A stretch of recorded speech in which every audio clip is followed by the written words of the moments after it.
Fox News host Laura Ingraham, you might have seen that she got into a bit of a back and forth with David Hogg, one of the Parkland high school students. And she tweeted originally this, which was David Hogg rejected by 4 colleges to which he applied and whines about it. And then she dinged by UCLA with a 4.1 GPA, totally predictable given acceptance race. Hogg fired back saying, so Ingraham angle, which is her show title, what are your biggest advertisers asking for a friend, boycotting Ingraham adverts? Real subtle. And then he said this, pick a number 1 through 12, contact the company next to that number and tell them essentially to stop supporting Ingraham because she went after a kid for not getting into college. And so this week she announced that she will be taking a week off.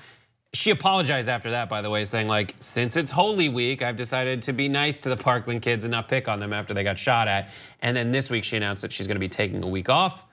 Some people say it's pre-planned. Some others think that maybe she's just responding too much. Thoughts, 5 words or less. Laura Ingraham is Holy Week, W-E-A-K. Hit her where it counts. Bleed her dry. Hogg in the spotlight. Hogg in the spotlight. Hogging, but he's not hogging, he's just literally in the spotlight. Literally, once again. So, Laura Ingraham goes after the Parkland kids. The Parkland kid strikes back. She gets, her advertisers speak up. We'll get to those in a second. What is your reaction to what's gone down, Grace? So what's interesting is that Fox News has said that this was a pre-planned vacation that she was going to be taking with her kids to celebrate Easter, so for the week. But a lot of people are saying that it's likely that this is just her stepping away because of all the heat and all the advertisers, the money that has been leaving her show. So that therein sort of, I think, lies the conversation, which is Fox News doing this proactively, or was this something that was already in place? And if they are doing this proactively, does that mean that this is the beginning of the end for the Ingraham angle? I don't know. These shows are such corny titles. So what do you think? Okay, 3 things. 1, that was not an apology. That was, I mean, what was disgusting about, okay, sorry, strong word, what was unfavorable or unsavory about her responses, because it's a Holy Week, I'm gonna be a better person, kick rocks, fuck out of here. Secondly, great point, Grace, money. So, these advertisers, look, no matter how much you like a host, case Billy Bush, people love Billy Bush, but the wrong thing, yeah, people really like Billy Bush. Some people really like Billy Bush, a certain kind of person. Right, really but for host-wise and for the public and for our audiences, people really like Billy Bush. So now they're realizing that, look, we don't care how much we like a host, the bottom line is our advertisers, who's the money, right? Because we're a for-profit organization. And then 3, the ingenuity and the awesomeness of David Hogg. He's like, okay, listen, I'm not gonna come at you personally, I'm gonna hit you in your pocket. And he was so effective with that. That to me was just like, wow, the power of 1, social media, and 2, that these kids, this younger generation, they realize they're smarter. They realize how to be effective on so many angles. Look, the March for Our Lives movement, just being able to organize and figure out what's gonna do the most damage, if you will, in the quickest amount of time. Yeah, I totally agree with you. What was really great to me about this whole story was that although obviously she went below the belt and just made like a really lame comment about his, college acceptances or not getting accepted, he was like, all right, you go below the belt, that's fine. Like, I don't need to stoop down to your level.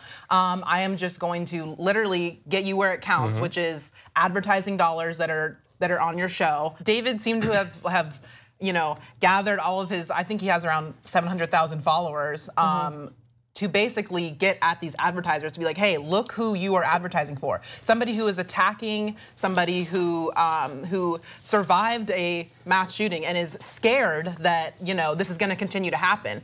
So he's smart. He's really, really smart. He's smart, and she is incredibly short-sighted in this. In the sense of like, this doesn't end. How did you think this was going to end? Right. You making fun of and diminishing this kid. Like, what do you think is going to happen? She probably didn't anticipate that again. They would be able to mobilize and he would be able to list all of her advertisers. I don't think she anticipated that. But like, what do you really, who do you really think this attracts? What this point is short-sighted. You think it's short? Well, this point's so short-sighted. This happened already. It makes sense. It's good. What it does is when David Hogg comes and steps up and calls out advertisers pretty much like a number of them typically do just go like, all right, fine, because they look at who they're trying to appeal to. So Hulu jumps out. Yeah. Hulu, by saying that we're no longer supporting Laura Ingraham, they're saying, hey, everyone who doesn't like what Laura Ingram's doing now, we're advertising to you right now. So they got some free advertising by stopping the payment of dollars to Laura Ingraham. What's frustrating to me is, like, it was just Passover this last weekend, and the one question that you ask is, how is this night different from all others? This is the same thing. It's frustrating that all these companies are already advertising with Fox News. Because how is going after a kid really that different from all other days when you're just like cobbling together conservative buzzwords and spouting them out hatefully at people? I mean, all the stuff that we get mad at Donald Trump for retweeting from Fox News, from Fox and Friends, that's equally as despicable as this. Yeah. I will add, David Hogg is annoying. And the reason that he is annoying, and not because I think he's an annoying person, is of course he's annoying. He's annoying to all the Fox contributors who just want to do what they do every time. And that's why Laura Ingraham wasn't really paying attention to what she actually was doing. Right. It was short-sighted, you're right, in that she thinks this is the dynamic. A topic comes up, I find what the Democrats are saying, and I say it's stupid and it's dumb, and I make fun of it in a petulant way that appeals to my viewers. So she did that. And what is funny is they had been able to get away with stuff like this. So shootings happen, there are victims, someone goes and says, we should step up for these victims, and then people on Fox that are backed by the NRA then say, like, you know, we're going out there and we don't want you to politicize their pain. And finally the kids are saying, no, it's fine, politicize my pain, that's great. What David Hogg is doing, it happened with Hannity. It definitely happened with O'Reilly, and O'Reilly got canceled. But it just, I think this will go away. I think she has like a week and she'll go away and it'll be fine.